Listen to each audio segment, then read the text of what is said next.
Berdoa selesai. Oke teman-teman, saat ini kita mau membahas kembali mengenai akuntansi perbankan syariah ya. Sebelumnya teman-teman udah pelajari juga dari Bapak Ibu guru sebelumnya. Di sini kita akan fokus membahas pada konsep akad dan jenis-jenisnya. Oke, aku izin lanjut. Sebelumnya kenalan dulu sama aku sebagai guru kalian pada hari ini. Aku Nadia Salsabila Salvo, kalian bisa panggil Ibu Nadia. Oke, mulai lanjut. Nah, sebelum kita masuk membahas materi, kita berpikir dulu nih sedikit teman-teman. Coba, menurut kalian ketika kita membeli barang secara kredit melalui bank syariah, apakah ada perjanjian antara bank dengan nasabahnya? Menurut kalian gimana? Ada atau enggak? Ada. Ada yang mau ngasih alasannya? Oke, kalau misalnya nggak ada, mungkin aku bantu jelasin sedikit. Jadi betul banget. Untuk setiap transaksi ataupun kegiatan yang akan ada di bank syariah itu akan ada perjanjian di sebelumnya gitu kan, akan ada kesepakatan gitu. Nah, kesepakatan itu disebut apa sih? Kesepakatan itu disebut akad yang akan kita bahas pada materi hari ini. Nah, untuk tujuan pembelajarannya seperti tadi kita akan membahas tentang akad. Nah, yang pertama kita akan aku akan menjelaskan nih pengertian akad dalam fikih Islam dan perbankan syariah. Terus juga akan mengidentifikasi jenis akad dalam perbankan syariah. Juga menjelaskan karakteristik dari masing-masing akad secara sederhana. Lalu menentukan jenis akad yang sesuai pada contoh transaksi perbankan syariah. Oke, nah langsung aja nih dari akad itu sendiri kita bagi dua ya penjelasannya. Pertama secara fikih dulu. Nah, dalam Islam, dalam fikih gitu ya, akad itu adalah perjanjian antara dua pihak atau lebih yang menimbulkan hak dan kewajiban sesuai syariat Islam. Lalu dalam perbankan syariahnya sendiri, akad itu apa sih? Nah, akad ini adalah kesepakatan antara bank dan nasabah dalam kegiatan keuangan yang harus sesuai dengan prinsip syariah gitu, yaitu bebas dari yang namanya riba, garam, sama masyar gitu teman-teman. Jadi fikihnya itu dalam Islam memang akad itu ada sebuah perjanjian. Nah, di perbankan syariah ini akad itu direalisasikan dalam semua kegiatan atau transaksi yang ada di bank syariah itu. Oke, lanjut. Nah, untuk jenis-jenisnya kita langsung masuk aja. Di sini aku bahas 4. Ada murabahah, ada mudharabah, ada musyarakah, dan ada ada ijarah teman-teman. Ini belum diupdate. Ini ijarah ya teman-teman yang keempat, belum update PPT-nya. Nah, terus untuk yang mudharabah itu sendiri apa? Terkait transaksi jual beli gitu. Tadi kan sudah dibahas juga di materi sebelumnya gitu ya oleh Bapak Deni. Ada transaksi yang namanya kita sebagai bank syariah tuh ngejual gitu.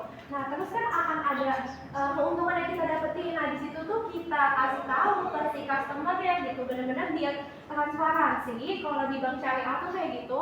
Lalu dibuat kesepakatan terkait pembayarannya gimana, terus juga tadi keuntungan yang kita dapetinnya berapa. Nah, kesepakatan itulah yang disebut akad murabahah. Nah, lalu yang kedua itu ada akad mudharabah. Nah, ini terkait kemitraan modal dan keahlian. Maksudnya apa? Jadi bank syariah di sini itu kayak meminjamkan modal gitu. Nah, keahliannya ini apa? Mereka meminjamkan modal kepada pihak atau pengelola yang memiliki keahlian atau memang sudah punya tujuan nih modal itu mau dikemanain gitu. Misalnya untuk buka usaha gitu. Nah, si mudharabah ini kan kita bank syariah pinjamin uang. Nah, pasti kan ada kesepakatannya juga gitu kan, pinjamnya berapa, terus jangka waktunya kapan gitu kan. Nah, disitulah kesepakatan itu disebut akad gitu. Namun di mudharabah ini apabila ada kerugian yang terjadi itu tuh gak ditanggung sama si pengelola atau yang kita kasih modal, tapi cuma ditanggung sama si bank syariahnya aja kayak gitu. Berbeda dengan yang musyarakah. Nah, kalau untuk musyarakah ini kemitraan modal bersama. Jadi transaksi atau kegiatannya adalah si bank syariah dengan pihak tertentu itu sama-sama menaruh modal di suatu usaha gitu. Nah, karena sama-sama menaruh modal, terus juga ada kesepakatan yang terjadi yang disebut akad. Nah, apabila nanti terdapat resiko-resiko kayak keuntungan maupun kerugian, itu akan ditanggung secara bersama-sama. Jadi sama-sama kita ngasih modal, tapi ada perbedaan di mudharabah dan musyarakah, teman-teman. Nah, untuk yang ijarah yang keempat ini terkait sewa menyewa. Jadi bank syariah juga bisa memberikan jasa sewa gitu ya, misalnya sewa inventaris motor gitu kan. Nah, di sewa tersebut juga harus ada kesepakatan mengenai penyewaannya berapa lama, pembayarannya gimana, pokoknya kesepakatannya itu kita sebut akad akad ijarah. Boleh di next?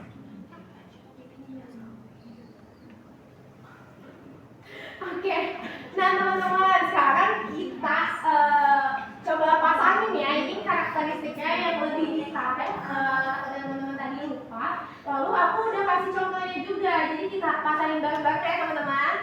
Oke, buat yang pertama ini ada akad murabahah. Ini tuh tadi jual beli barang, terus harga pokoknya marginnya itu jelas gitu di awal, terus bayarnya tunai atau angsuran gitu. Nah, si bank syariahnya sebagai si penjual. Dari 4 contohnya, menurut kalian yang termasuk transaksi murabahah yang mana teman-teman? Apakah modal usaha yang diberikan bank untuk kuliner? Apakah penyewaan mobil? Apakah bank dan nasabah ini mendanai toko sembako atau pembelian rumah dengan cicilan tetap? Pembelian rumah, oke. Kita keep dulu ya teman-teman. Kita lanjut ke yang kedua. Semua setuju nggak jawabannya itu? Setuju. Oke. Yang kedua itu ada akad mudharabah. Ini terkait kita ngasih modal ke pihak tertentu gitu. Menurut kalian contohnya yang mana? Ke satu, kedua, atau ketiga? Satu. Setuju semua? Setuju. Oke. Yang ketiga itu akad musyarakah. Ini kita sama-sama ngasih modal ke suatu usaha, terus keuntungan dan kerugiannya ditanggungnya bareng-bareng. Tadi sisa 2 dan 3. Yang mana contoh transaksinya menurut kalian? 3. Oke, setuju semua? Setuju. Oke, berarti yang terakhir akad ijarahnya ini tinggal transaksi yang kedua ya teman-teman. Oke, sepakat semuanya? Sepakat. Oke, kita langsung aja cek jawabannya. Oke, gimana teman-teman? Oke, berarti so far kalian udah paham ya terkait akad-akad yang ada di transaksi bank syariah. Oke, kita cek fokus kalian dulu karena khawatirnya kalian udah mulai bete atau bosan ya. Jadi di sini aku mau ngasih games ke kalian terkait kalau kalian tahu gamesnya itu berhitung teman-teman. Jadi 1, 2, 3 sampai next orang sampai semuanya kebagian, tapi angka kelipatan 3 itu harus tepuk tangan. Oke, satu orang. Oke. Di sini aku cari 3 orang untuk menjawab soal kuis ya teman-teman. Jadi buat kalian yang salah nanti maju ke depan. Aku mau maju. Aku maju. Oke, mau coba dulu atau langsung mulai? Coba dulu. Oke, aku mau mulai dari Prita dari 1, 2,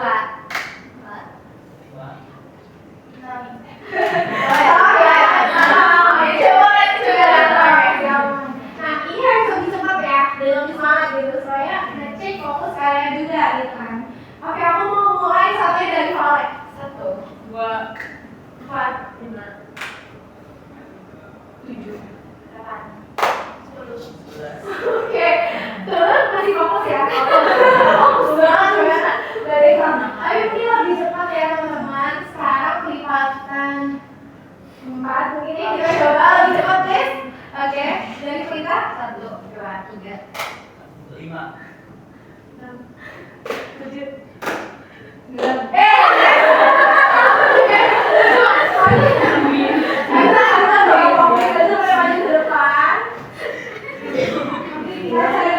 Pokoknya yang lama-lama mikir dulu, kalau itu kayak enak ya. Oke, kita acak biar. Oke, kok acak? Dia. Aku bisa dia. Coba ya, aku tunjuk ya. Fokus ya teman-teman. Kelipatan 3, oke? Oke, dimulai dari 3. 1, 2, 4.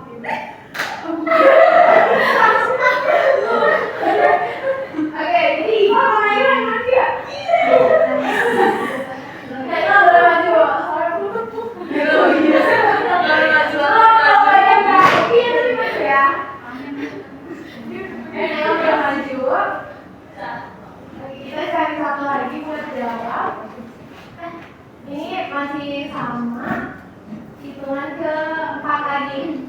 Oke. Aku tunjuk random, dimulai dari Iko. 1, 2, 5,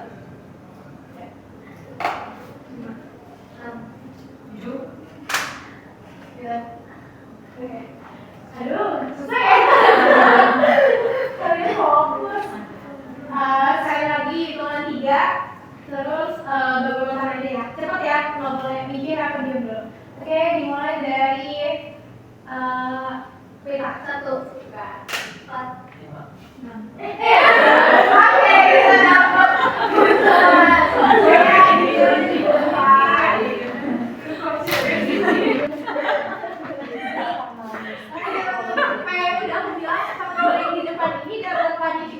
Menjawab soal yang udah aku pikir. Oke, kita langsung aja mulai ke soal 1 untuk ya kalau itu ada kansa ya. Teman-teman boleh diperhatikan. Oke teman-teman. Jadi jawab aku. Nah, dalam akad murabahah bank syariah itu memperoleh keuntungan kan? Nah itu dari mana? Yang A itu ada margin keuntungan yang telah disepakati dalam transaksi jual beli, yang B ada pembagian keuntungan usaha antara bank dan nasabah, yang C ada biaya sewa yang dibayarkan nasabah atas penggunaan barang, yang D denda keterlambatan pembayaran nasabah. Boleh kan dijawab? Jawabannya A. Jawabannya A. Menurut teman-teman betul atau salah? Betul. Betul. Oke, kita langsung cek aja. Oke, berarti tangan untuk Hamza. Jawabannya betul. Oke, next soal kedua untuk Naila. Seorang nasabah menyewa kendaraan dari bank syariah selama 1 tahun dengan pembayaran sewa bulanan. Transaksi tersebut menggunakan akad apa? Ada murabahah, ada mudharabah, musyarakah, dan ijarah. Menurut Naila yang mana? Yang B. Yang D, ijarah. Oke, menurut teman-teman betul atau salah jawaban Naila? Benar. Benar. Oke, kita cek ya. Oke, betul untuk Naila. Oke, last question untuk Adinda. Soalnya ada esai. Jadi Adinda bebas mau mengarang seperti apapun. Terkait jelaskan persamaan dan perbedaan antara akad mudharabah dan musyarakah karena tadi ada keterkaitannya kan. Boleh Adinda dijelasin ke teman-teman. Untuk perbedaannya dari mudharabah itu berbasis kerjasama modal usaha dengan keuntungan berarti sesuai istilah sedangkan kerugian ditanggung pemilik modal. Nah, bank itu berperan sebagai penyedia dana, sedangkan untuk istiqomah sendiri itu semua pihak menyertakan modal dalam usaha dengan keuntungan dan kerugian ditanggung sama bersifat permintaan. Oke, jadi tadi kata Adinda itu yang mudharabah itu modalnya dikasih gitu sama si bank ya, bank syariah, lalu nanti kerugiannya ditanggung oleh si bank syariahnya aja. Kalau musyarakah ini sama-sama naruh modal dan kerugian maupun keuntungannya ditanggung bareng-bareng. Jadi jawabannya Adinda betul ya teman-teman? Boleh tepuk tangan dulu semuanya. Oke, walaupun kalian kalah kena punishment juga, tapi aku ada sesuatu. Sebentar aku ambil dulu. Oke, terima kasih teman-teman. Boleh kembali ke tempat. Oke, masih lagi tepuk tangan untuk teman-teman yang udah main. Oke, kita masuk ke kesimpulan. Di sini langsung aja aku bacain. Jadi dari materi yang aku kasih nih, aku mau kasih tahu kalian kalau akad itu merupakan dasar dalam perbankan syariah yang mengatur transaksi sesuai prinsip Islam. Akad ini umum digunakan ada murabahah, ada mudharabah, musyarakah, dan ijarah yang masing-masingnya memiliki fungsi yang berbeda sesuai kebutuhan. Penerapannya ini memastikan transaksi itu berjalan halal, adil, bebas dari riba. Seperti itu teman-teman. Oke, sekian dari aku. Semoga ilmunya bisa bermanfaat dan bisa direalisasikan ke kalian.